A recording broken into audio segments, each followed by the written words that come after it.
justice for all. Thank you. We'll call the meeting to order with 4 present and 1 online. First item on the agenda, DJ Chisholm. Yeah, so I got called in, thank you, to talk about the rural waste, lease agreements that we have. We have 2. And, one is through, at Bluffton, Everest Property Group. And, that needs a 30-day, notice. And then another one is through Reliable Dumpster Services, and that's a 60-day, notice. And where's Reliable? Out of Decorah. Yep, they're out of Decorah. They took over for Sharp's Trucking years ago. And every year it just renews. Which sites? So Bluffton, that Everest is just the Bluffton site that sits on the Bluffton Bar property. So they pay us for that. Sit there. We but- pay them. Or we pay them, sorry. Pay them, and then plus we get electricity and restroom from them. Yeah. So those are the only 2 agreements we have out there. The rest, recycling picks up other dumpsters, and they're on county property. Are there dumpsters at recycling sitting that we could be using instead of renting one at the low customer section? We purchased 2 30-yard dumpsters, yes. So there's one usually sitting empty or overflow. So say it's at Ridgeway the 2nd and 4th Fridays of the month at Ridgeway. If Ridgeway gets full by 10 o'clock in the morning, they need another dumpster to swap out. Is that often? Not with the 30-yarders, no. Actually, since we bought them, I don't think we've ever done that once. So like, maybe we could just use those instead of renting a dumpster. Yep, when you rent that dumpster, also comes the delivering of that dumpster and hauling to the landfill on top of that. So that's about $140, $137. I wish Scott was here too. I wonder if we have employees in recycling that can do that hauling. Yes, that would be, I guess, a question for him on that part. He hauls 3 of them right now, 6 total. So that'd be a question for him, I guess, that part of it. And I think the numbers, I rewatched it, and it's like 500 a week that use it on an average. We don't know. I think I told some of you that I talked to, a majority of you I talked to. We don't know if they come once a week, twice a week, once a month. We don't know. So that could be 500 Could be double trips. that. Yes, yeah, it could be double that. We don't know. My monitors, when somebody comes in, they mark down how many per hour. So this is what we get from them. That's where we take our numbers from. So it could be more. We don't know. It serves about 10,000. I talked to you on the phone. 10,000 people can use it in the county. Meaning 10,000 in the county that don't live in the City City. limits. Yes. Some of that 10,000 pay for their garbage collection anyway, so. Correct. Some do get it picked up at the end of their driveway. Yeah. Talked to a couple of the haulers, and they really wouldn't be set up. I think I've talked to you on the phone about this. They really wouldn't be set up to take all that on if something would happen to this service. Yeah, that was a question I had. When I talked to Hawkeye, they charge $90 a quarter for rural service period, and that's up to 5 bags of trash that they would pick up per week. Per week, 5 bags per week would be their limit. Okay. For that's their standard. And what I'm really worried about, if you do get rid of this service, so Dave Hageman probably could talk on this. He was a supervisor years ago, and manager at the landfill also. I think they did it to clean the ditches and sinkholes, and they don't want to burn it, right? You want to keep it clean. you know, and I think the service has kept everything clean, you know. Yeah, I would agree completely. I'd like to speak for probably 3 minutes. I could address everything I can in 3 minutes, Okay, if that's okay. that's fine. Okay. Well, thank you for allowing the time. Thank you for the board here for, Can you step just a little bit back so they can hear you too? There we go.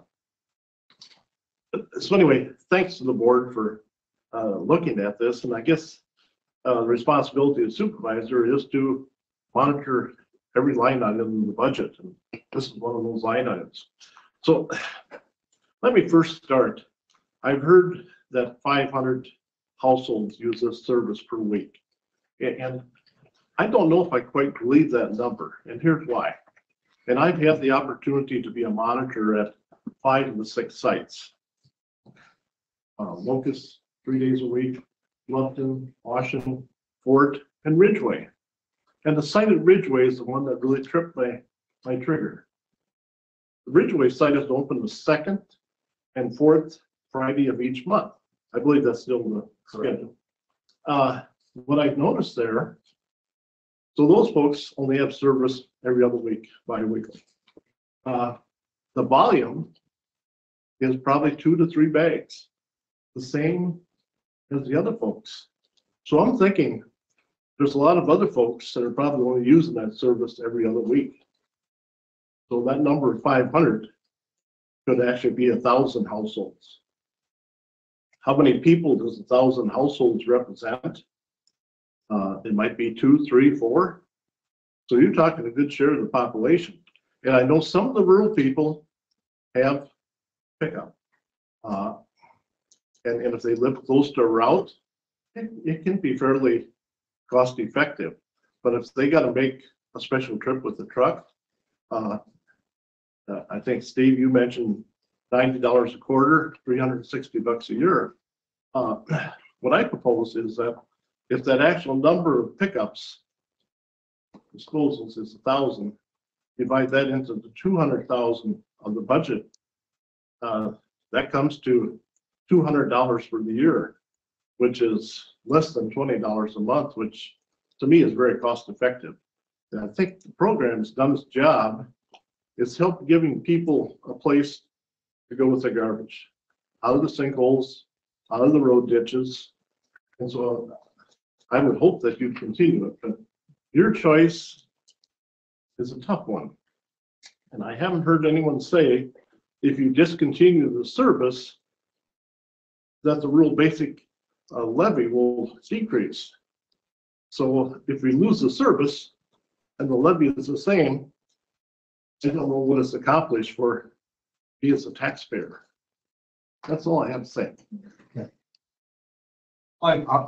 I talk quick about the levy? So I think this all came up because of the new state law that regarding levies. And so this new state law, the levy can never increase, and it could be forced to decrease depending on what the valuation growth is. So this year we were frozen because our valuation actually was no growth. It's actually a little bit less, but the board is looking into the future. If the valuation, if they're forced to lower their levy, where will they cut services to make up that money?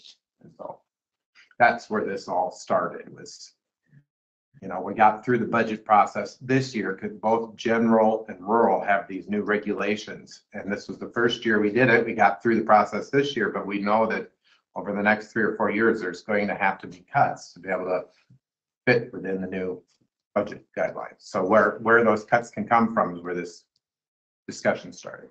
It would look like a pretty easy way to cut costs. Maybe isn't going to be a real good idea with the outpouring of support that we've had given to us over the weekend. So I think we're just going to have to look at a different way of trying to come to an agreement on how we're going to finance this. I think there was a a lot of good response out of people this weekend. A lot of people I talked to, including David, I had a great conversation on Sunday afternoon. I would be interested to see if John Lukey could find for us an electronic app that would allow us to let's say, issue, and Dave had an idea like this when we talked. You know, maybe it's issue an ID card that says you're a Winneshiek County resident, you're a rural resident, and the ID card has a QR code on it, and perhaps the attendant that's watching, and we need to watch the containers if we have them out there, could scan that, and then instead of guessing how many people are using it or how often, we would have a good database of information to know whether or not how much our usage really is, and whatever that fee might be. Maybe it's, you know, like Dave suggested, I know when I lived under regular service, I paid about $240 a year for my trash service. Maybe we charge $15 a month for that card for a household, and perhaps that would cover, if we had 500, if we only had 500 people, that would basically kind of cover the labor costs associated with it and give us some relief to our budget. But I think if something like that could be developed or was available, it would give us a lot better information, give us better control, because I know it's been said that even up in the Bluffton area, there's people from Minnesota that come down. But how do we tell if they don't own land in Winneshiek County? But if that was a card that was issued by the auditor's office once a year, then we would know they were property owners and they legitimately could come to our dumpsters. So the only way we monitor that right now is by their license plates, that are Iowa license plates that say Winneshiek County. So our wrestling club just switched over to Wrestling IQ. We have little QR codes on badges with scanners. Brian Smith set it all up, and it's simple. Come up, press the button, scans it. You have to fill out all your information first, and then you'll get a little bag tag. They're laminated. Yeah, So that's a good option. and I wouldn't want to see bags because now we got the added expense. No, it's just a little plastic bag tag. Okay. It's just a flat that we can, like credit card size. Right. That you just have a Maybe QR something code on like it, that. something like that. Yeah, and then your QR code and, yeah. Yeah. So So there they is don't that. want to go high tech, they could just have a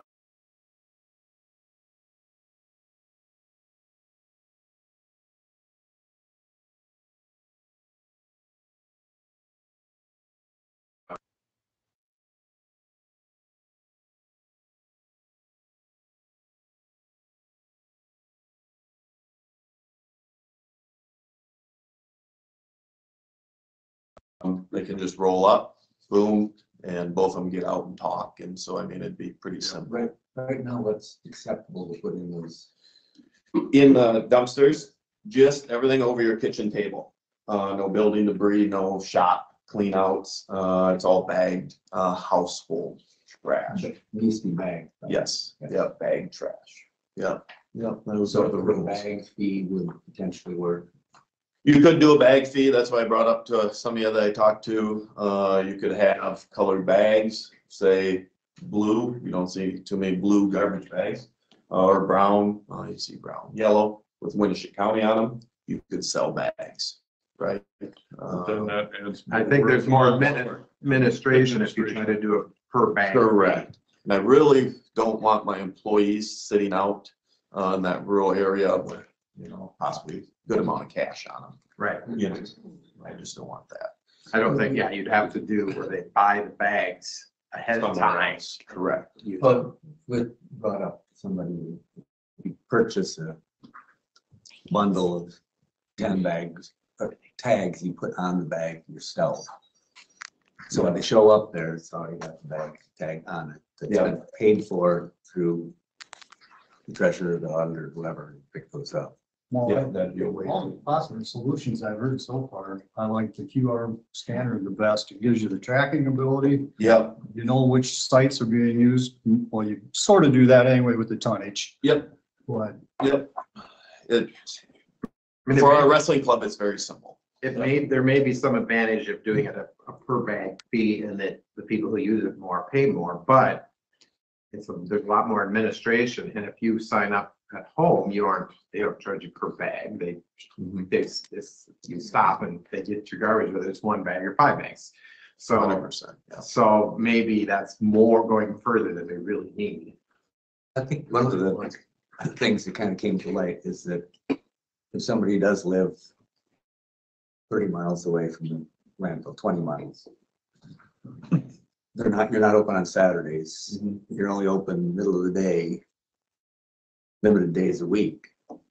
It is difficult for somebody to get rid of their trash. I mean, there virtually is no way to do it other than taking vacation. We're already asking to take vacation to come do business in the courthouse because it's not open on Saturdays and it's limited hours. Yeah, same schedule People as are this. typically working hours, so.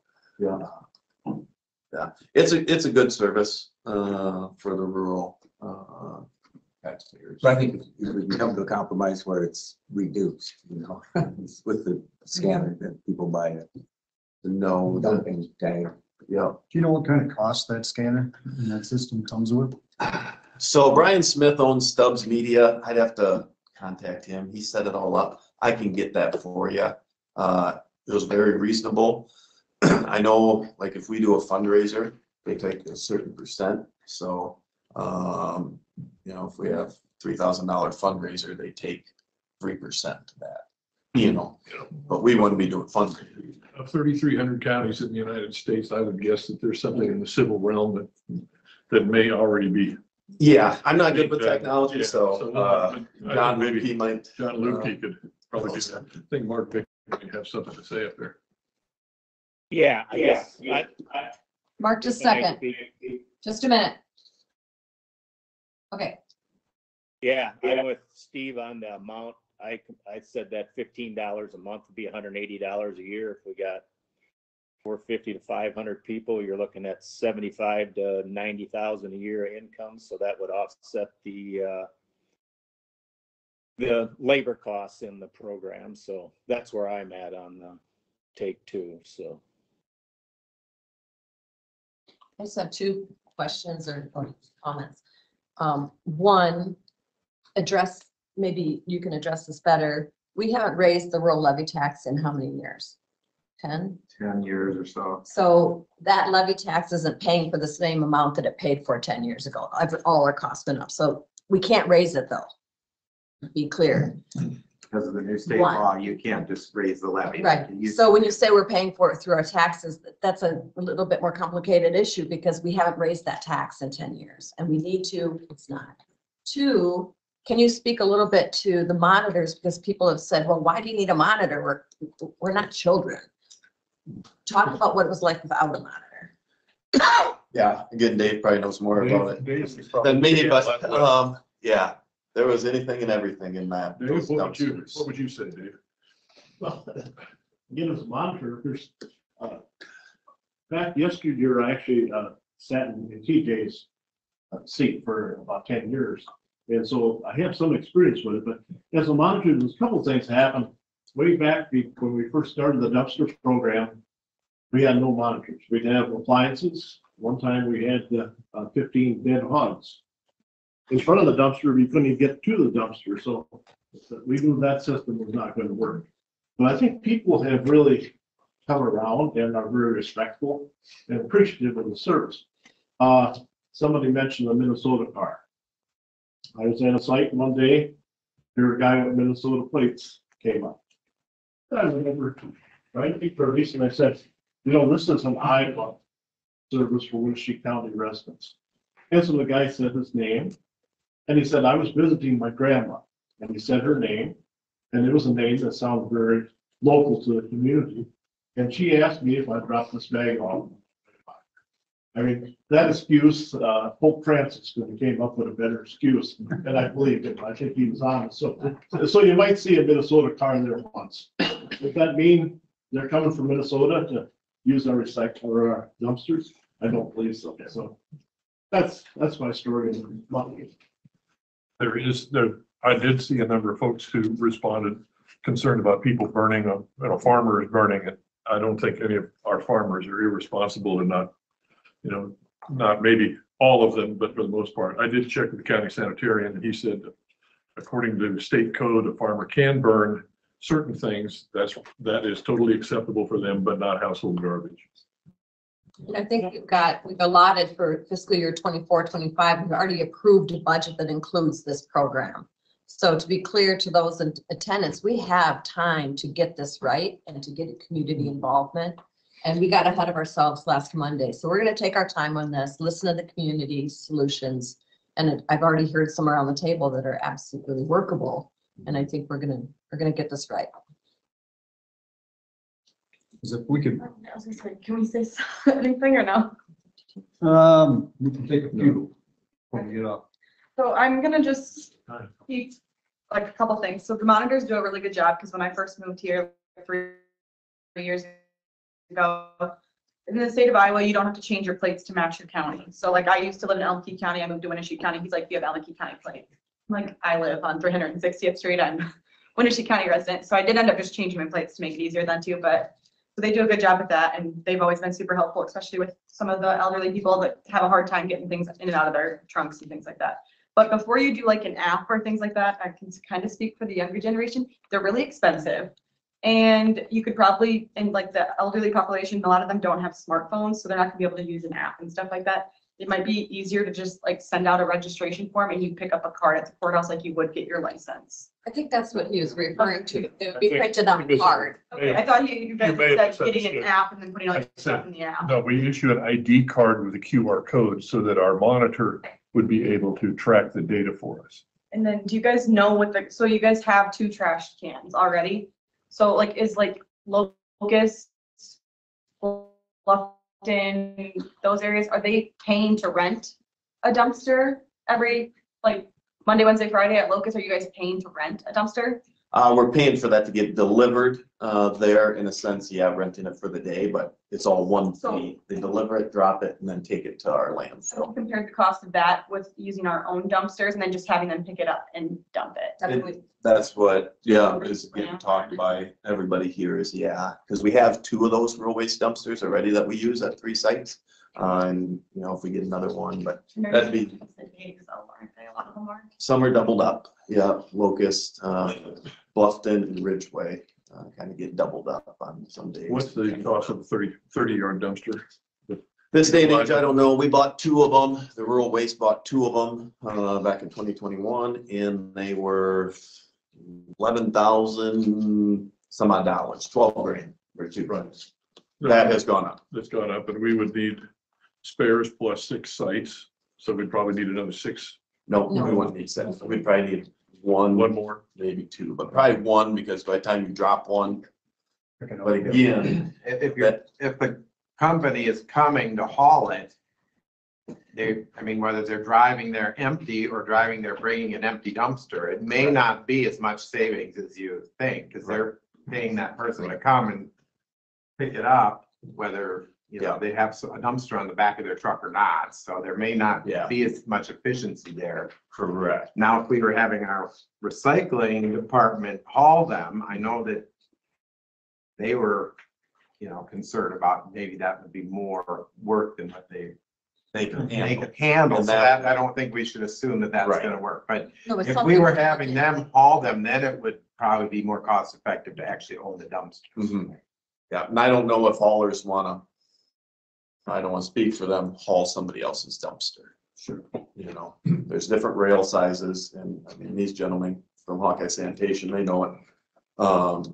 There's just different sizes that might not fit different trucks, you know, also. So, but we own them, so do we have a truck that hauls them? We do, we have 2 trucks, yeah, 2 trucks. You just use those to pick them up and drive them and drop them off, because that'll save. on the They're the labor. recycling trucks, so they're also picking up the recycling business on. So the Yeah. worry is this, the recycling department have enough employees, staff to be making that many more runs. Yeah, and that'd be a question for Scott, the manager. Because there. there's a lot of Question. recycling Like, there. Like if your monitors at the end of the day just haul that too, like, I don't know. if Monitors are not licensed for that. Some of them are licensed or not, but. Yeah, they aren't. They're No, not. thank you, you know. Well, I think we learned a lot in one short week on some of the possibilities and some things we maybe come up with to change this and get it to work for everybody.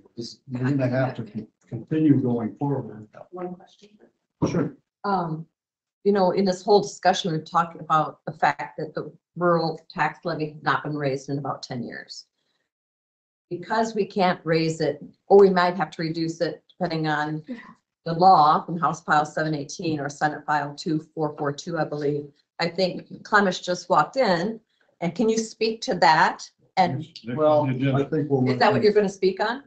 But touch on a bunch of different things. I know. Wasn't specifically gonna talk about that because Right. we're still feeling out how that implementation is gonna look. I know it provides some relief to counties based off growth and structure, but I was not gonna speak to that today, no. I didn't think so. So it is part of this discussion. So I'm just wondering if you have anything to add. Well, I'm just catching the tail end of the discussion, so I would love to put something in, but I haven't heard all the conversations, so I'd just be shooting from the I hip. think that's only fair. Yeah, I'd come back and have the conversation. That'd be great. I'd love to. Okay, thank If I get a you. chance to do a What? collaboration. What would be the cost of keeping the landfill open on Saturday? It's not feasible. I can't say offhand. I do have those numbers from years ago when I brought, to the solid waste board. And that's why the solid waste agency decided to, eliminate Saturdays, because we were getting, 2 people. 2 years ago, we.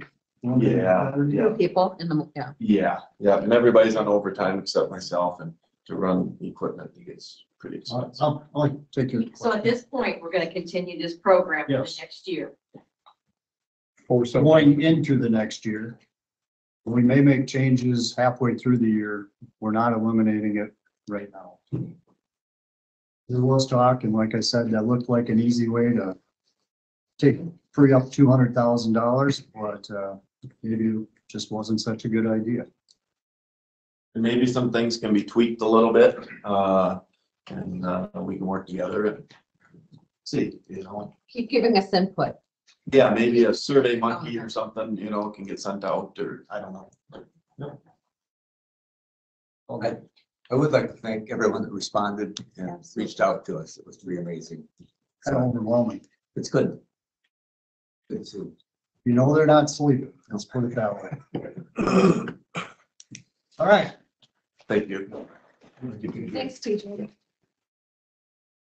We have a couple miscellaneous items. First of all, a draft lease for NEI 3A. I got a message from Andy this morning that said that he delivered the proposed lease to NEI3, but they hadn't responded yet. They were considering it. So that's just, we'll have to wait till next week or whenever they do respond. Okay. Next up on the miscellaneous, certification of cost allocation plan. Somebody online said that they can't hear us. Can you hear us now? Give me a thumbs up, Mark, if you can hear us. Yeah. I can hear. Okay, thank you. There was a short minute there, or 30 seconds, 40 seconds, you couldn't. That came right back. All right, thank you. The cost allocation plan, something we do annually. It's a study of the indirect cost of running the DHS department. And so the study actually looks at all of our costs countywide, but attributes those that are specifically to run DHS so that we can get money back from the state for those costs. And so we have this company do the report, costs about $3,800 or something. They guarantee that we'll get more money than what we pay them to prepare the report. I think last year we got about 18,000 back, but I sent the report out so you could see it via email. So I would need a motion to certify and then sign. I move to certify. I'll second that. We have a motion and a second for certification. Is there any further discussion? If none, all those in favor say aye. Aye. Those opposed, same sign. Motion carries unanimously. And the last miscellaneous item, lease for public defender office. Yep, so the state has been, state public defender has been leasing the offices in the northwest corner of the 3rd floor of the courthouse. And so they've been leasing that for almost for about a year. Things have been working well. When we implemented it, we started with a 1-year lease. They're proposing, and Andy's in agreement to do a 3-year lease with them to continue that arrangement.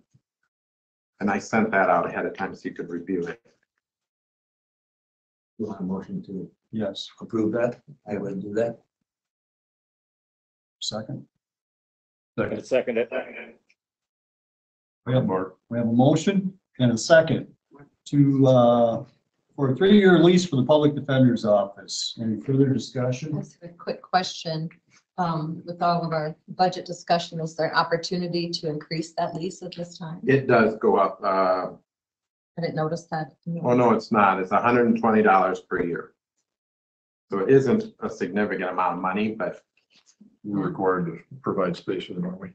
we're not required to, but it works well for the department to have the public defender in the courthouse rather than the state renting an office someplace else. And then, so we're basically providing it as a service for the people who need that.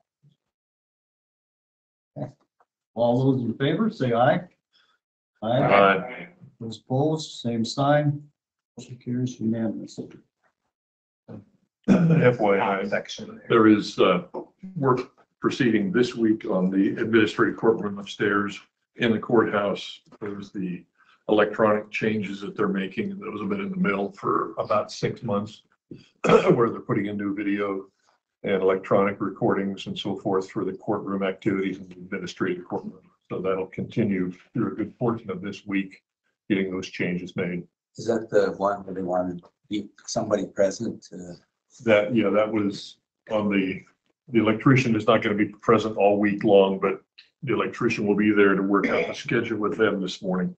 Okay. That's, So the county is, we're required to provide the electrical service. The state is paying for all of the actual equipment. Yeah. And it's CTI, if you are happy to hear that. Yeah, I thought that was interesting. Okay, we do have a number. yes. Yeah. We do know. All right, next on the agenda, we're running minutes late. We have Mike Clemish, our state senator, with an update for us. Mike's here to give us an update. It's not really question form. I'll ask you a question. We talked about some stuff. Where would you like me to be at, I guess? Perfect. Good morning, Mike. Good morning. Good morning. So a couple things to touch on that we got done in session and a couple things to talk about that I've been pinged on by members from the board. You're having a conversation on public health right now. So we finished up our research and we can find nothing in 137, chapter 137 that would disallow you from utilizing the hospital to provide public health services. You can't obviously mix the two boards together. That structure, the way they're structured, one's an elected official, one's an appointed board. Their duties are diverse enough, but if you read the code section, you actually have the cities can have their own public health, county can have their own public health. So you can have a district public health approach, which would allow 2 or 3 counties to get together to public health at a district level. So we don't see anything, just to answer the question I've been asked, that would not allow you to enter into a 28E with the hospital to provide those services and not do the staffing. But you'd have to charge the public health board you currently have to do an RFQ or an RFP for that, to make sure that, you know, you were comparing apples to apples and services. That would be my recommendation, not that you're required to, but your public health board makes those determinations internally based off your line item for the budget. So if you give them X number of dollars to work with, they can then enter an RFQ with the hospital to see if they can provide services in a more economical fashion or something that would be more like on demand perhaps. So we don't see anything wrong with that at a state level. Your county attorney, if they see something, you know, if Andy sees an issue, other counties are doing this already throughout the state, is our understanding, on a limited basis and in varying forms. If Andy were to see something that would be an impediment to it, let us know. We can tweak the code next year. We can go back in if need to, but I think that everything's in there right now that allows you to do it. So I want to talk about traffic cameras real quick. We had a lot of conversation on that at the state level. So the governor signed the bill Friday, I think on their last batch. So we didn't outlaw traffic cameras in the state. What we did was we put a 2-year moratorium on them. So no new traffic cameras can go up until 2026. Every existing camera in the state has to go through an application process with the Department of Transportation. In the bill, we listed some very specific criteria that has to go along with the application process. We want to see traffic citations issued, traffic concerns, whether there's accidents, whatever's prompting the conversation of putting up a traffic camera as a device to help make it safer, right? Because it's about safety with that. Supposed to be, not about revenue. Well, the new one will be about safety for sure. And so what started the conversation, so you know, the city of LeClaire, where American Pickers is from, the corporate boundaries of that city encompass a little bit of a 4-lane highway. They made just under $6 million off that traffic camera last year. Prairie City, which is a smaller community, about 1,200 people, made about 3.2 million off theirs. Now, Cedar Rapids is the largest city, and they have them in the S curves, right? So they generate about 8.5 million annually. Des Moines gets about 6 million off theirs that are in the arterial sections of 235 and 35.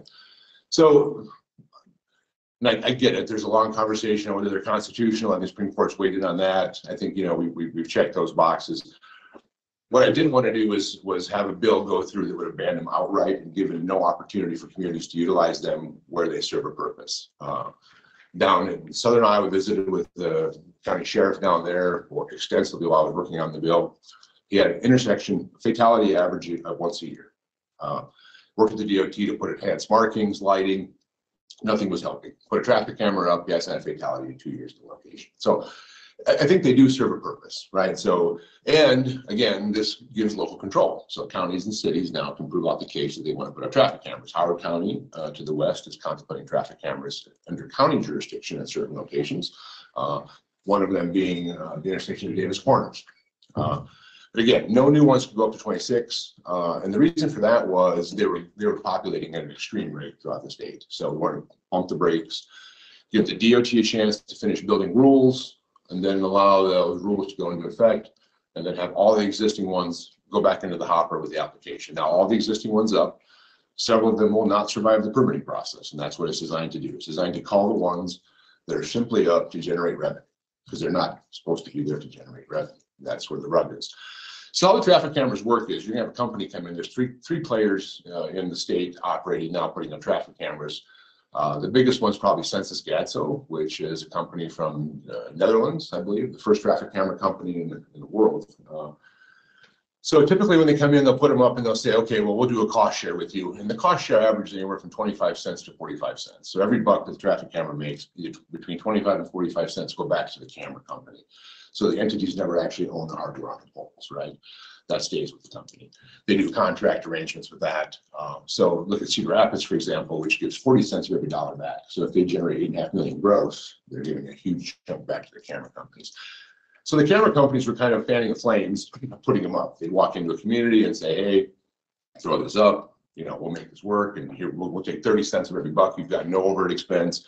We're responsible for making sure that they're calibrated. So we baked a lot of stuff into that bill to ensure that the traffic cameras are being placed in locations where they need to be placed, to ensure that they're actually there to provide public safety and not generate revenue. Any questions on that? There's been a lot of misinformation on the bill. There was a news article saying that cities of under 20,000 couldn't use traffic cameras at all. That's not the case. That simply dealt with mobile cameras. Mobile cameras are really, so the mobile camera issue is, let's say Spillville, for example. I'll pick on the town. We want to put a traffic camera up, but we apply for a mobile camera. Well, how do we provide data for that camera when the DOT doesn't know actually where its final resting place is, right? So the bigger cities use mobile traffic cameras in school zones, around parks and construction zones. We want to give them the flexibility to utilize that. Spillville could still put up a mobile camera. It's just it could never issue a citation. It could only issue a warning, right? So we really spent the last 2 years working on this bill. And got it across the finish line finally this year. And like I said, it was something that wasn't an outright ban. Okay, so also want to visit a little bit. Any questions on that before we move on?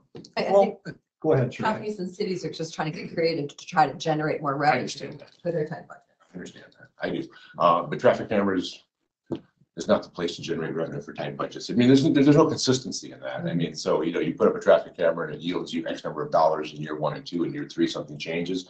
A bypass is built, the traffic pattern changes.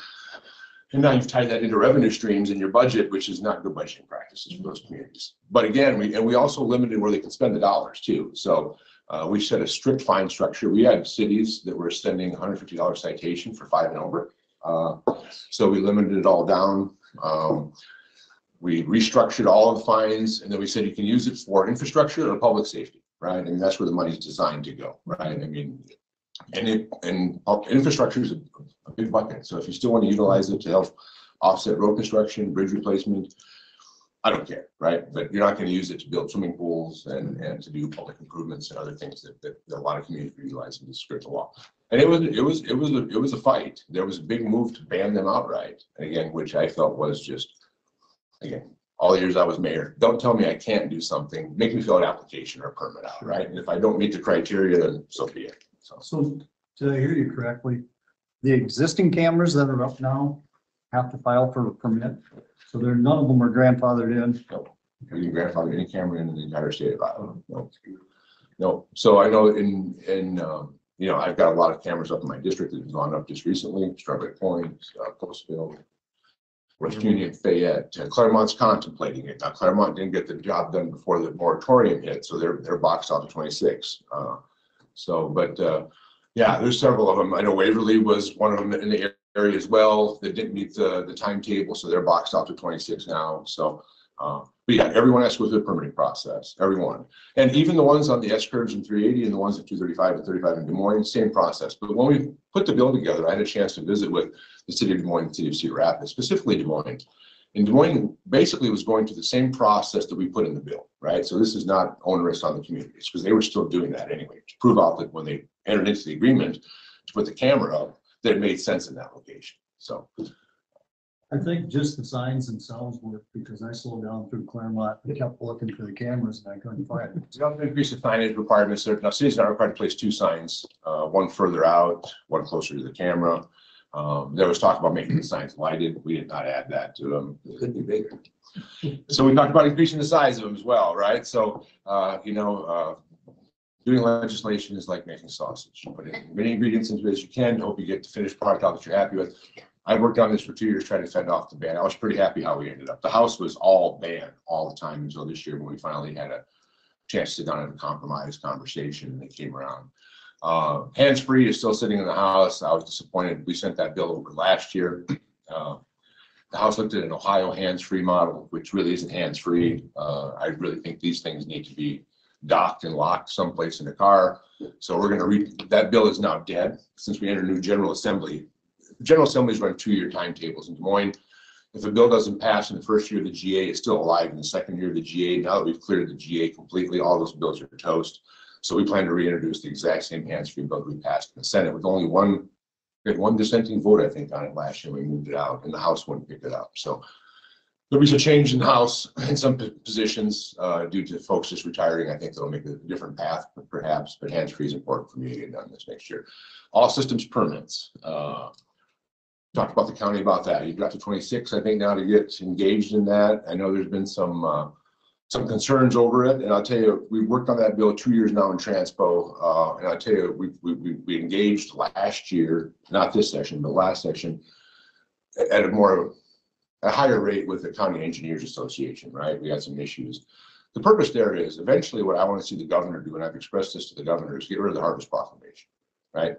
I mean, because basically we had harvest proclamation to the end of February. I think it was in March. She kept extending it. So during the harvest proclamation, 90,000 pounds can travel on any road in the county. There's no way you can prohibit them, right? They've got carte blanche to go any place. So the goal with the all systems permit was to put that back in your hands and say, okay, we understand we can deal with a harvest proclamation for 6 or 7 months, or we can do an all systems permit, have a little more control over the roads we identify for travel on, and generate revenue. So far, the all system permit for the entire state's generated just under $4 million for counties that are involved in it. Some counties and locations are very actively involved in it and have yielded some good revenue, and that money goes primarily all back to the counties. Any questions on the all systems permit? I know your engineers. I visited with your engineer. Yeah.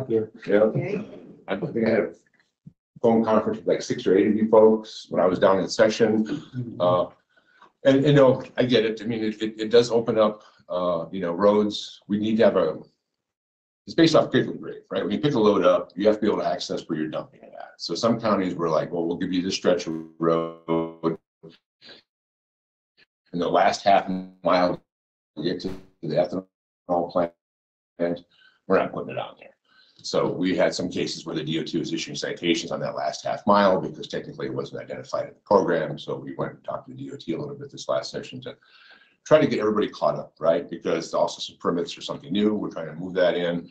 We don't want the DOT just issuing citations on that last stretch of road to get the product, to its final location. So we're open to having conversations on that as we continue forward. We know there's design standards at work. We know you're building roads and bridges to accommodate certain loads.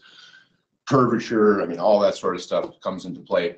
But the bottom line is eventually I'd like to see the governor eliminate Harvest Proclamation, replace it with all systems permit, which then gives counties more control over the roads they can utilize to move the grain at 90,000 pounds. Quick question. Yeah. Those 90,000 pound loads or 80,000 pound for that matter are the equivalent of 10,000 vehicles off one pass. Understand? Have you guys had discussions or will you next year about making the fuel tax applicable to all people buying that fuel? So I can tell you that we're having several conversations on fuel tax, and that's all I can really get into with you. So, yeah, we are having multiple conversations on fuel tax. As a nation, right? I mean, the federal government's seeing a decline in fuel tax collections. That's affecting the federal government's pot of money distributed back to the states. States are seeing a decline in fuel tax generation. Primarily, states utilize that as the primary source of providing funding. We know that. We are having conversations about that. And we'll have probably more earnest conversations on it next year again, Shirley, to be honest with you. One thing we did do too, we did cross-county titling with the fee increase for the treasurer's offices. We finally got that done this year. Those fees haven't been raised since 1986. So now when you go and register a vehicle, instead of paying $1, you're going to pay $11. We took everything up $10. We did some number crunching across the state. It's going to be a fairly substantial impact to your county treasurers as far as fee increase goes, depending on how many they're licensing and titling. For example, Lynn County was looking at about $1.5 million versus a much larger county. The goal there is we understand, some of us understand the property tax compression bill has put counties and cities in a tough way to budget. So as we try to find ways to relieve that pressure from the sides, fee increases is one way to look at doing that, especially fees that haven't been raised, since the 80s. I mean, to walk into register a vehicle and pay $1 for it seems ridiculous to me. So we got that done this year. We have a couple of the potential fee increase bills on the sidelines that we didn't get through this year that we'll again refile and revisit next year. Just trying to equalize the fees at the courthouses, because we understand that the courthouses, for example, the treasurer's office, the cost to run that's increased exponentially since '86, and where the fees aren't picking it up, then property taxpayers have to pick it up. Yeah. Vehicle registration of the new $10 fee per vehicle registration, how much stays in the county? That's a good question. It's the bulk of it. I'd have to get the percentage. If I could email the percentage, really, exactly. Yeah, that's the bulk of it stays in the county. Off the top I of your was head. questioning that myself. It's the bulk of it that stays in with the county. I think all the fee stays with the county on the licensing, doesn't it? Licensing that, like you pay $200 a year to license your car, the fee used to be 4% the county kept and the state got the rest. And that would be for the total, based off the formula. This is the flat fee you pay when you come in to register. Instead of paying $1, now you're going to pay 11. And I think most of that stays. So I think that was probably related to like the title and lien fees, like the perfected shot. Yep. All that And stuff. those were, used to be like the title was $25 and the county got $5, and the lien fee was $10 and the county got $1, and We've increased. I'll get you the exact numbers on Yeah. that. So it was a substantial increase in the counties. So to pivot a little bit, we spent a lot of time talking about energy this session. I worked on energy pretty much exclusively for last year. We know we reside in the Lion territory. They're proposing a 2-tier increase. They already have higher rates in the state. So we were trying to get an integrated resource plan done this year, which Iowa is one of the few states that doesn't have that. What that does is it makes the investor utilities kind of lay out their roadmap for the future. So what generational assets they're building, what transmission distribution assets they're building. They're looking at doing, wind, solar, battery storage, all these things come into play. As those companies chase production tax credits at a federal level, we want to make sure that they're making good decisions for the state, not just trying to chase PTCs to build out certain types of generation or types of storage or types of transmission that would trigger certain PTCs to follow. So we didn't get that done this year. We'll be retooling that next year again.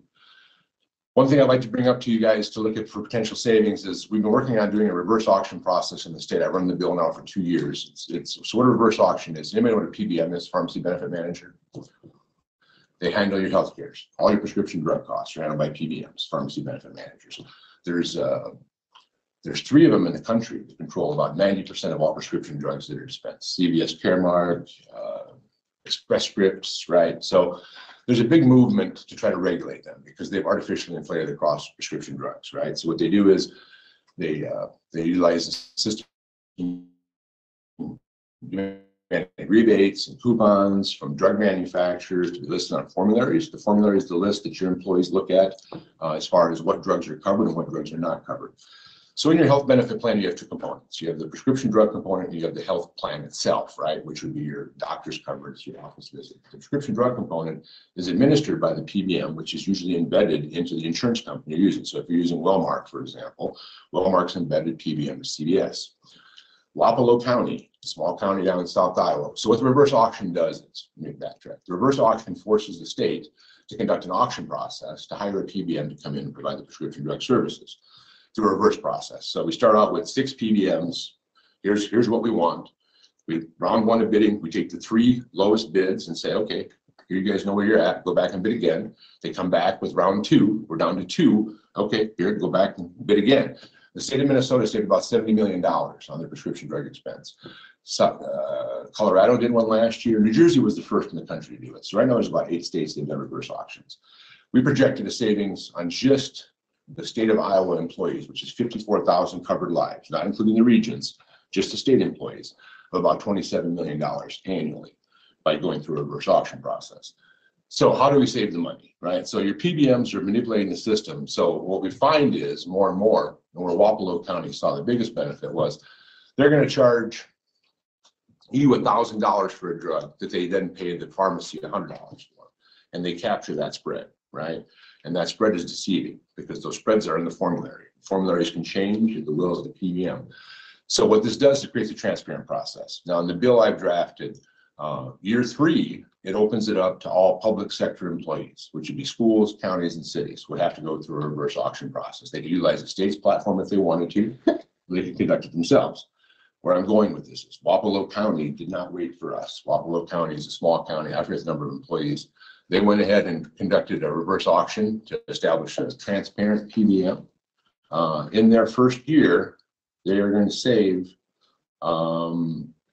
in excess, well, right at $300,000 in prescription drug expenses. And they have less covered lives than Winneshiek County does in that plan, right? So what they did was their existing drug spend from the company they were utilizing, for example, these are just numbers on a spreadsheet, but was about $500,000 that county was spending on drugs for its employees. With the new transparent PBM, it took it down to about $230,000. And so there's a whole arena of transparent PBMs that are starting to function. In fact, Iowa has one of the first ones based out of Dubuque. So what they do is they come in, they assess what you're currently paying for. Now, as a county or a city or a school or the state, you have the right to carve in your own pharmacy benefit manager. You do not have to take the embedded manager provided by your health insurance provider. So what they did was they said, okay, we're going to put this out for bids. We're going to see how much money we can save. And they saved a lot of money in a county that size. I would encourage you to look at that until we get the state law passed. And there was some pushback this year. The reason it kind of died out was there was some pushback from community colleges. There was some pushback from larger cities that were unsure how the state's reverse auction process would have affected them. And that's because the health insurance companies are worried about us breaking apart that it's a monopoly is what it is.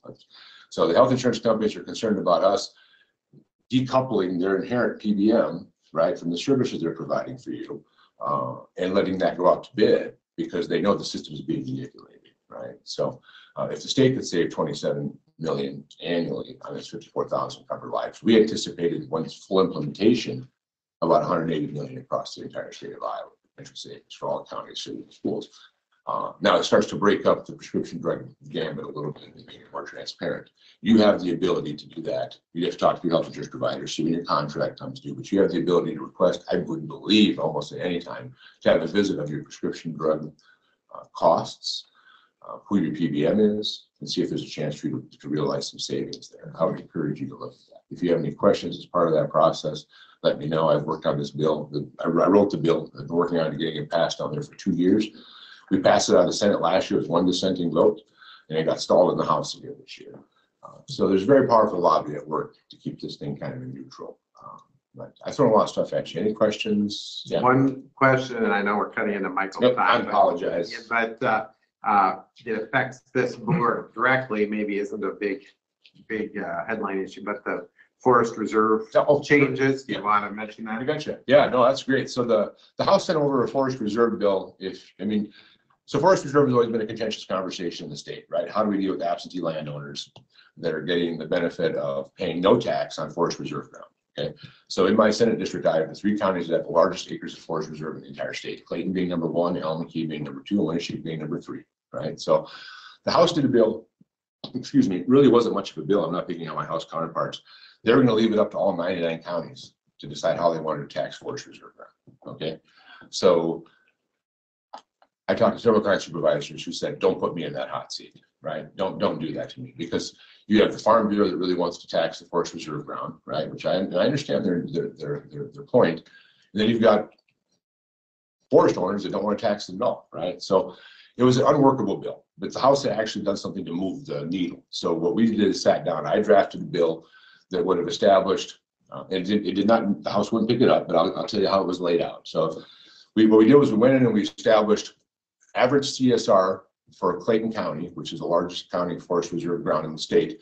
Their average is 44. They have some higher and some lower. We established a floor of the CSR on timber at 13. We divided those numbers, came up with a percentage, looked at the average tax collected on the 44 CSR ground in Clayton County, applied that percentage. We came down to about $8 an acre. That's what it was, okay? And there's a couple of misconceptions in that. So people think that the forest reserve ground has never been taxed. That's not true. The forest reserve program started in 1903. It was taxed up to 1986. When they discontinued the tax and went to the zero in 86, it was taxed at about $8 an acre, somewhere in that ballpark, right? So what we did then was, if you live in the county where you're claiming the forest reserve credit and you have a homestead tax credit, you would have got a credit that would have knocked that $8 fee down to $2 an acre. So Winneshiek County, if I live in Winneshiek County, have a homestead tax credit in Winneshiek County, which I do, I own about 70 acres of timber, I would pay $2 an acre on that. If I lived in a contiguous county to the county where I was claiming my forest reserve credit, so let's say I lived in Winneshiek and claimed forest reserve in Allen-McKee, I would have paid $3 an acre. If I would not living in the contiguous county or living out of state, I paid the full buck, $8 an acre. It would have yielded Winneshiek County somewhere around just under 100,000 annually. I think I got the numbers in the spreadsheet. Clayton County was like 170, Allen-McKee was like 140, 150, and that was based off of the best information I could get from the Department of Revenue and the DNR, right? So we know how many acres in forest reserve. We know the percentage of absentee landowners and non-contiguous landowners from the DNR.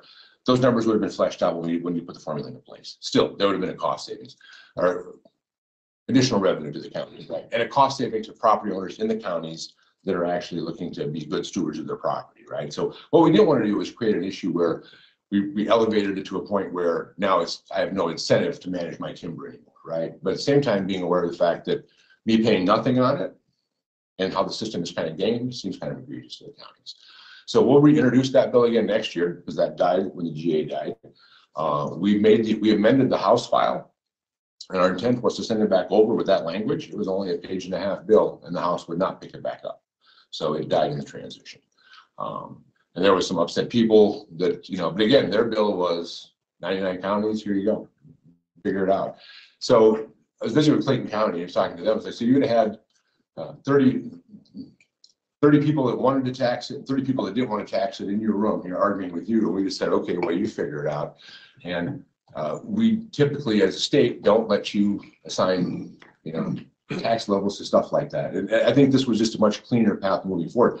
And again, since I've got most of the forest reserve ground in the state, it was something that I was involved in. So we wrote it, we'll retackle it next year. I think it makes sense. And from forest owners, if you look at the $2 an acre I'm paying, I would pay under this bill, and we called it a fee, right? It takes me back to somewhere in the 1950s valuation that the state placed in. So, I mean, it's a deal for a timber owner to do that. And I think it's something we need to address, right? I mean, it's something we've tackled on numerous occasions. This was the cleanest. The issue has always been you can't tax in-state and out-of-state residents at varying rates. It's unconstitutional. I'm taxing you all at the same rate. I'm just issuing a credit tied to your homestead tax credit, which threads the needle. Follow me? So I'm not taxing you, you're just getting another credit tied to your homestead tax credit, and it's perfectly legal that way. So, but we didn't get it done. But hopefully next year we can get that done.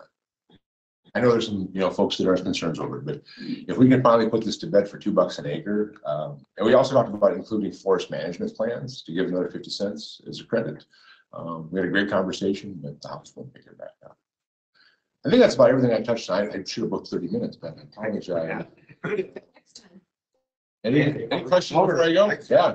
We could talk all morning. Well, I think we really appreciate you showing up That's there, great. giving us all the. I try to make the rounds here at the end of every session. But again, holding a day job down and stuff, it gets to be a little, so you're today, I think I'm going to Clayton tomorrow. Yeah, Clayton tomorrow. I'm gonna try to catch them all the next month to get caught up. In the future, would you be open to coming once or twice a year and having a question and answer period Yeah. with it for the community? Yeah, you're right, you betcha. I'm always open. We do that. We do public forums. Yeah. It gets, you know, It's hard to do- Yeah, I know. sometimes there's something. and like talking about the property tax bill, the fix that we did this year, I would need some time to prepare for that. I mean, I'm not trying to duck the conversation, you know, I like to have, I do my homework, surely, and I like to come with my numbers. These are all things we've worked on. I would really encourage you, again, look at the PBM reform, look at transparency in that avenue. I'm not sure what your savings potentially could be, but if you look at Wapello County and they saved about $250,000 on less employees, there's a market out there to save money on that. And that's not, I really want to reiterate, it's not changing your formulary. It's not changing the prescription drugs you offer to your employees at all. All it's doing is saying, this PBM is going to charge me X number of dollars to administer the plan, and this PBM is going to charge me a whole hell of a lot less to administer the plan. What they do is they flow more rebates and coupons back to the plan payer, which is the county in this case, and they eliminate any spread price manipulation, which is charging you $1,000 for a drug that they pay the pharmacy $100 on. And those things apply and happen behind the scenes where you're not even aware of it. So, you know, if you look at the statistics, we've lost since the 90s, we've lost like 20, maybe 30 pharmacies in the state, and we're declining at a rapid rate. So your small retail guys can't keep up because of these practices the PBMs do. You've noticed this year, you had one that was private, that's now being run by the county. You're seeing more of that. And what's happening is the large 3 PBMs in this market space, CVS and Express Scripts, they own mail order fulfillment centers. They call it brown bagging. They want to mail every prescription drug to you that they can. I'll share a story with you on that. So I run graphics, we mail newspapers there, right? So we get mail bags from the post office and we shake every mail bag out. Sometimes you'll find a loose piece of mail that's been floating around for a while. It happens. I'm not on the postal service. I came back from Des Moines on a Friday and on my desk is a bubble wrap package with my dad's name on it. I looked at it like, Jewel, I said, where did this come from? It's got my dad's address. And she's like, well, it fell out of a mail sack in the back and it was a prescription. And she goes, look at the date. It was a year that it floated around that mail sack. And that's the trouble with not having retail access to pharmacies where you can walk in and get your prescription filled. And the PBMs want nothing more than to drive you to all their mail order fulfillment centers. And I'm saying this because the more you can push back against, even one county at a time, like Wapello is saying, look, we're not going to deal with your predatory practices and how you have things priced. We want a little more transparency on this. It starts to undermine their position, right? Which I really think will help. My goal with this bill overall is to reduce prescription drug costs, at least in the state of Iowa, by having some transparency on how they work. So I would encourage that. And anything you have on that, any questions, otherwise let me know, please. You have my email address. All of you folks want to get a hold of me. If there's anything I didn't cover that you want to visit about, please reach out. Thank you for the time. Thank you. Sorry.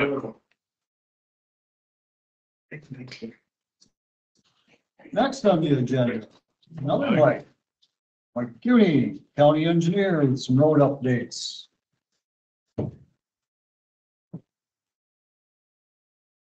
Bridge plans signed.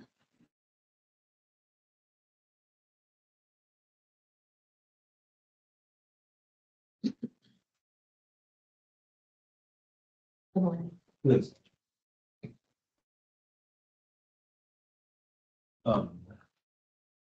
Hey, Mark. Are you gonna be out and about so I can, swing by and get your signature on these bridge plans? He's in Des Moines. Oh, he's in Des I'm in Moines. Des Moines till Thursday afternoon. Okay. End of week, then we'll figure something out. All right? DocuSign. Is that? DocuSign.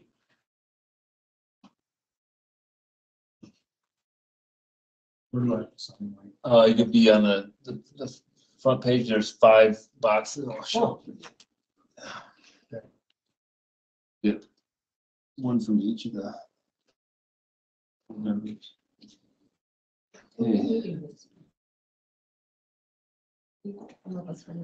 Sign something. That's it. the bridge plan, yes, so Later this week or later? we can do it now or later this week. I'm just remembering a different email.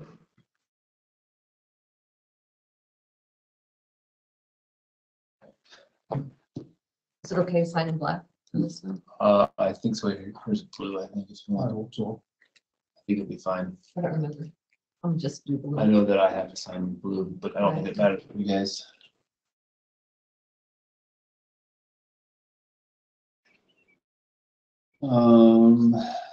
So since the last meeting, staff is continuing to work with the GIS department to update our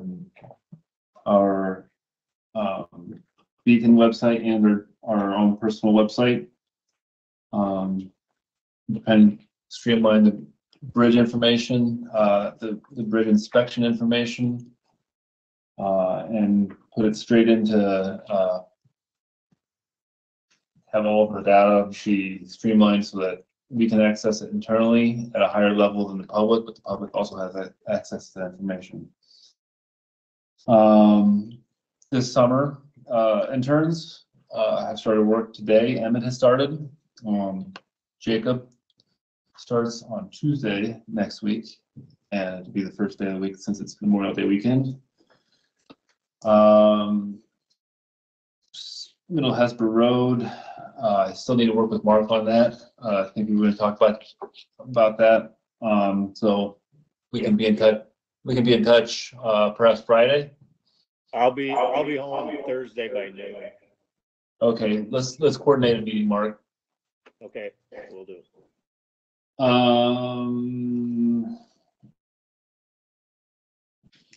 That was discussed last week. Contract rock for the roads is mostly done throughout the northern part of the county. We should be, I would anticipate that we are going to finish early in June. With the rain that's coming, it might take a little bit longer. So, and I'll talk about that rain a little bit more. We'd rather drive by dry rock, wet rock anyways. Yes. Yes. Yes. Scales will be a little bit more forgiving, yes, for sure. We still have 618,000 is what we need for W14. That's on next week's agenda to figure out, we need to figure out where we're getting that money. Yep, that's mostly there for a reminder. Bridge 317A and Bridge 313 are what was just signed.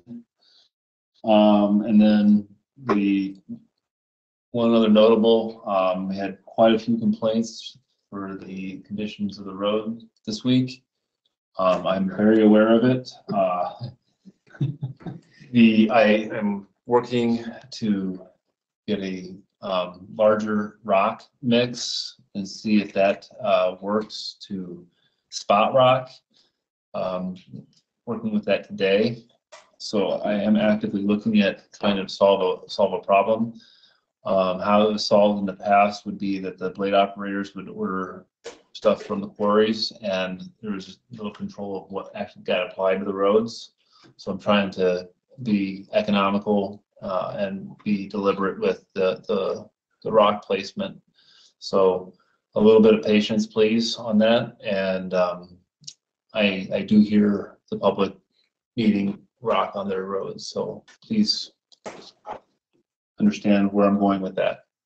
It was always balanced between how many fines are in the rock, because the more fines you have, the easier it gets muddy and wet, but then helps hold it in place when it's dry, and you don't want it to be like all the rocky, like pebbles and just pushing you around. So that is correct, and I'm working with the staff and with Nick Brisman. They have a Chickasaw mix that's got the bigger rocks on the big aggregate side, so they sized up a little bit, and then they cut the fines the same. And I'm gonna try that. I think today is when it's gonna get ordered and placed. So that's something I'm gonna do this afternoon and see how it works on a real spongy part of the county, 170th. Mr. Hageman notified me of an area and I tend to agree that it needs rock, so I wanna see how it works on that, so. I wanna thank him for that, notification.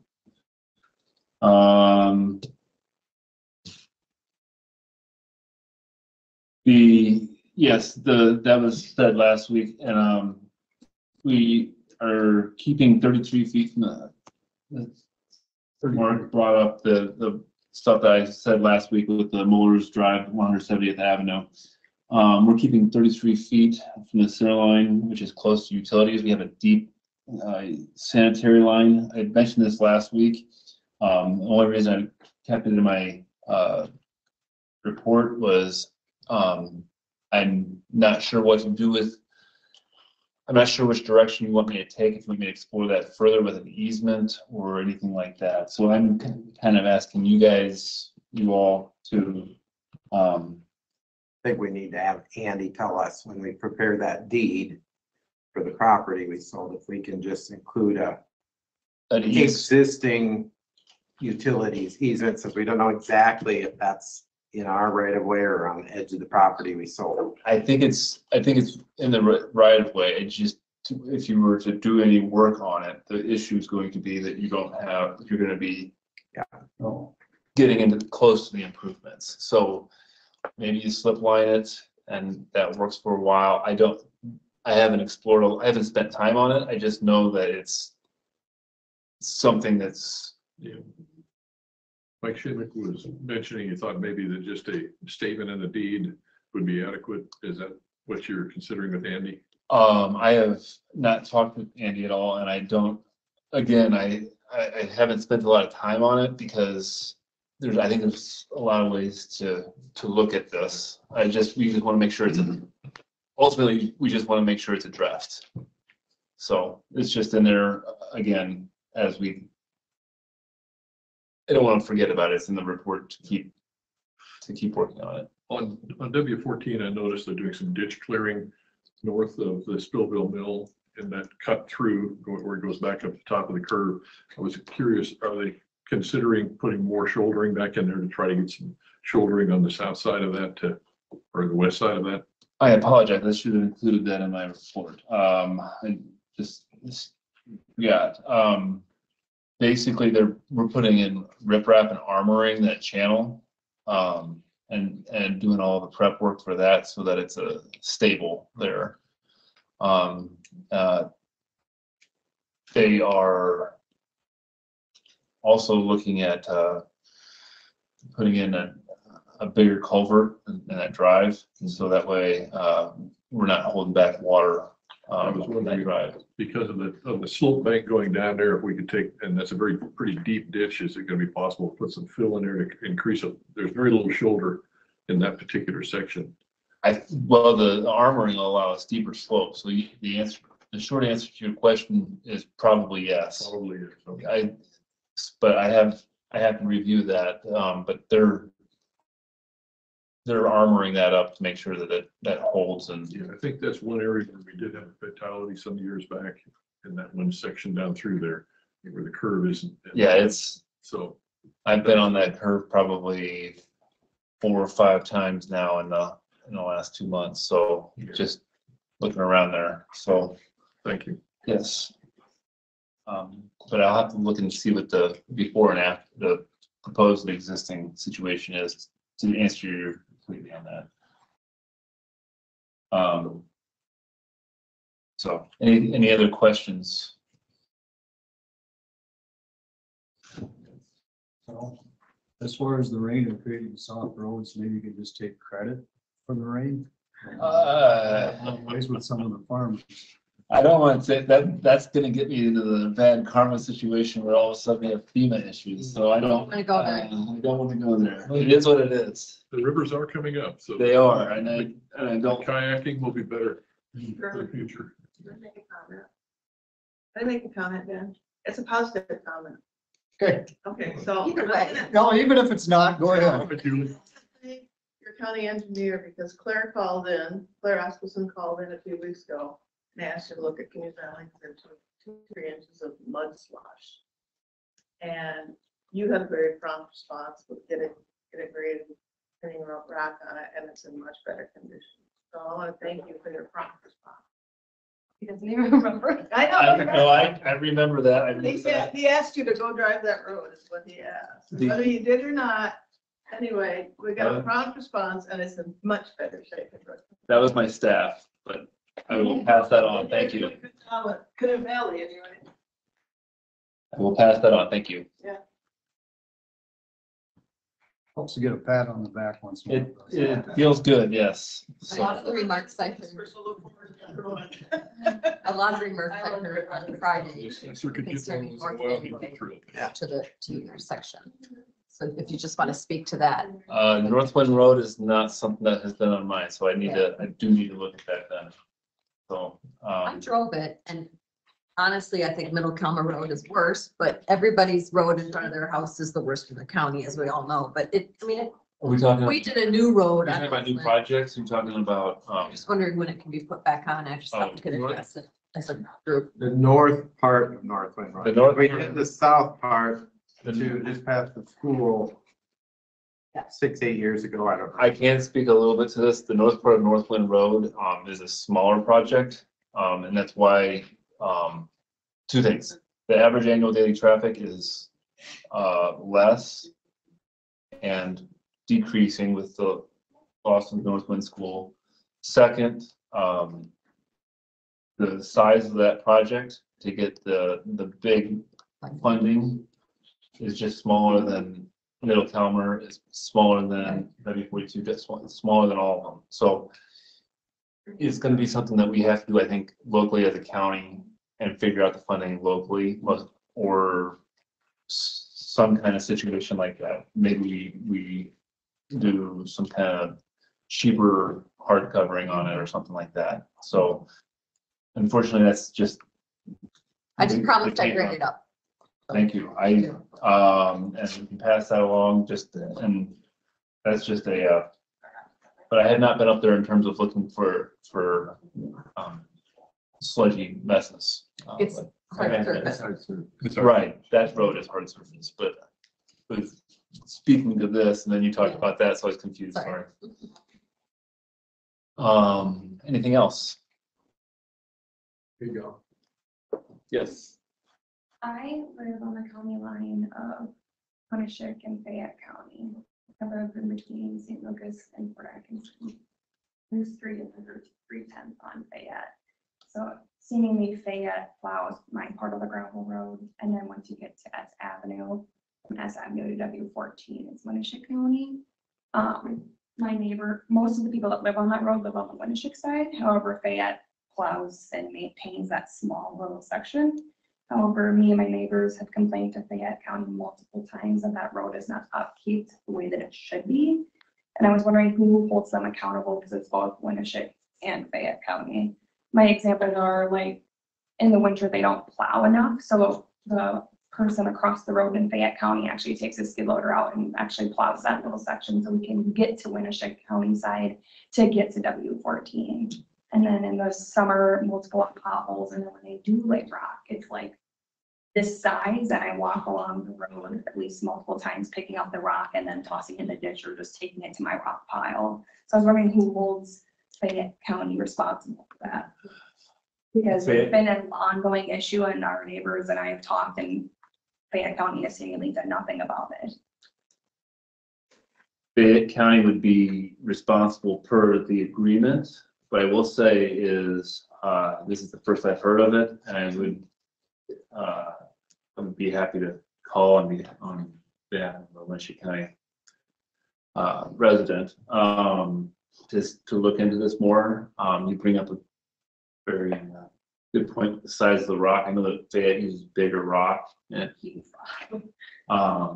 that makes for stable roads, once it gets put in. So I say rock is good to a point, but some of those chunks are like humongous that it can cause car damage, because I drive a small like Impala. So if I hit that, it might cause damage to my car. So That's kind of what I'm looking into right now. It's very interesting you brought that up. Generally speaking, barring some other agreement, like county line, that's the breaking point. But we do what we do at the county line and they do what they do. Unless we have a separate maintenance agreement, which I don't know on that one. There are some. There are quite a few of those. Yeah. Now, how, I have not seen a single one written out. This is all the explanations that I just have to look into. But I know in every county and state line, there are agreements that say, this is gonna be so much more efficient for you to turn around here, so then that's worked out with the people operating the equipment. So I'm gonna have to look into that. What I'll say is please send me an email.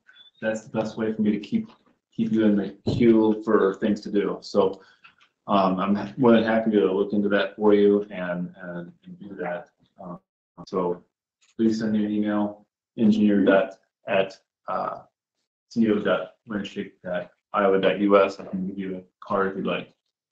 So. Thank you. But the upkeep from S Avenue to W14 on the Winneshiek side is great, just so you know. Once I get there in the summer and the winter, it's so much easier driving. I think that's Dave's route, so I think it's. Just continues. Yeah, I get a big head here. After the week that with the calls, I was thinking it's gonna go the other way, so that's how it goes. It's Monday, though. It is There's plenty of room for it, yeah. But I love this example though, because if people have issues with the roads, Julie brought it up too, just call the engineer's office. Because it's 800 miles of gravel alone. It's hard to have eyes on all of it. So thank you for bringing that to our attention. We brought it to Fayette multiple times, because I mean, technically that's their little section. In my head, it doesn't make sense that they do it, because Winneshiek plows and then they have to turn around in a circle and then they just go back. And then Fayette has to plow like a little strip and then they turn around and then they go back. So I mean, there's more people living on the Winneshiek side than the Fayette side. It might take some monkeying around to figure out who's doing what, but yes, please send it to my office.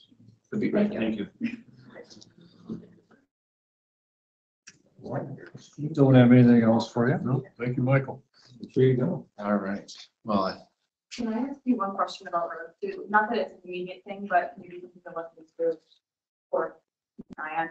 I live out really close to Forsyth Pond, that area, really close to Hesford. okay. So, and then there's about 2 or 3 people that live near that road that drive semis. So it's all semis and all tractors driving up and down that. So that road, I live on 360th Street. I'm trying to think which road is though. It's the old. I'd have to look it up, I guess, but it's like the road parallel to North Winneshiek Road going towards Hesford. I can tell you the exact address when I look, but that road gets really bad and squishy and spongy because they're driving heavy tractors and stuff because they own all the farmland surrounding that. So they're on that, like in the summertime towards like August, it's not as bad because it's usually pretty dry. But like right now, like in the April to May, June beginning, it's really Is it smushy, just, like drag you almost into the ditch, smushy.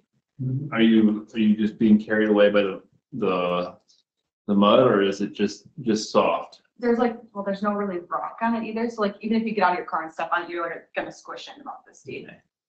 So that's, Exactly. yeah, I'll have to look at the name of the road. I'm gonna be driving the county today for, There's a map up here if you want. so if you wanna. I got maps on my phone. Oh, okay. And then send him an email so that. Yeah. Yeah. Email, or you can call the engineer's office and we can create a work order to go look at it. For something that's direct as this, for your situation, that's gonna require an email, so. So it's it's not terrible yet, but I'm sure on Wednesday it will be. 198 Avenue. It used to have a different name, but now it's got an Avenue. Right. Well, let's continue on. Consent agenda? I have minutes, a VA monthly report, and a fireworks permit. Bob Carlin. I'd move to approve Second. A motion and a second to approve the consent agenda. All those in favor, say aye. Aye. Opposed, same sign, motion carries unanimously. Any community service buildings updates? I don't believe. One update from, I talked to John Halverson this morning, and they're proceeding to get those two pumps fixed down, or those two motors fixed down on those radon wells at the Smith building. And so that's in process, or soon to be completed. So probably about a $1,400 cost At the Smith building. at the Smith building. There was a roof flashing issue at the community services building. Did that get patched or? There's one where the leak was in that garage storage area, referring to that. And Yeah, those, you mentioned there was yeah, one those, spot under. those, they're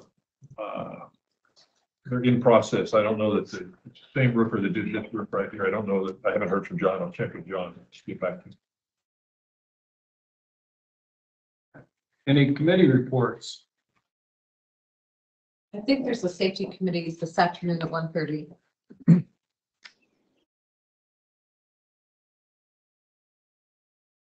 Oh, I know. Hawk meeting at 1 o'clock, and then we are hosting the CSS County Social Services here on Wednesday. Yeah.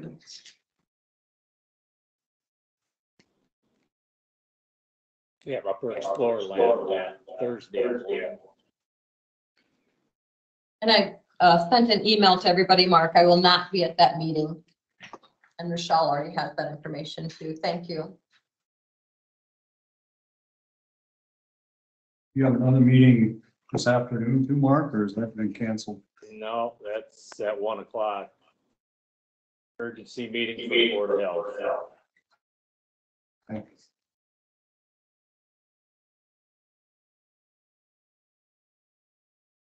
Move to adjourn. Second. I have a motion and a second for adjournment. All those in favor, say aye. Aye. Those opposed, meeting is now adjourned. Thank you all for being here today. Thanks. This is like. Considered work board meetings, because I had to like take work. There's the, yeah. People can't take off work till I've streamed in. Yeah, we voted on that 4 times so far. It's been voted down before this. So far.